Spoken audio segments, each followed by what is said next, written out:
Combien rapporte un investissement locatif?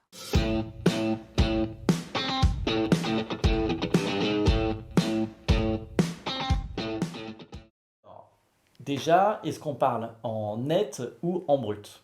C'est-à-dire, est-ce qu'on considère le loyer qu'on va gagner une fois qu'on a mis en location, par exemple, on met à louer un appartement à 700 euros par mois, on va toucher 700 euros par mois.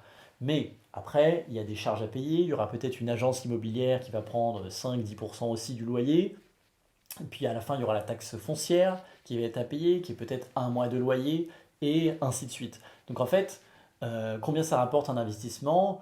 C'est une question qui dépend déjà de ce qu'on regarde. Est-ce qu'on regarde dans la poche à la fin de l'année, en ayant payé ses impôts, ou est-ce qu'on regarde tout de suite ce qu'on appelle en brut, combien ça rapporte comme ça.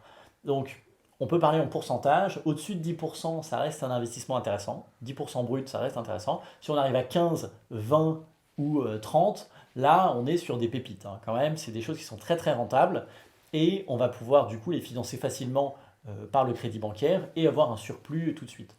Alors, si on prend un loyer, un loyer de 1000 euros par exemple, donc on peut considérer qu'il y a 500 euros qui finiront dans la poche. En tout cas, moi, c'est le calcul que je fais pour être très simple. La moitié à peu près qui reste, ça donne une idée de combien on va pouvoir garder quand on gère bien son investissement. Et voilà, après, il faut bien acheter pour que le crédit soit pas trop important.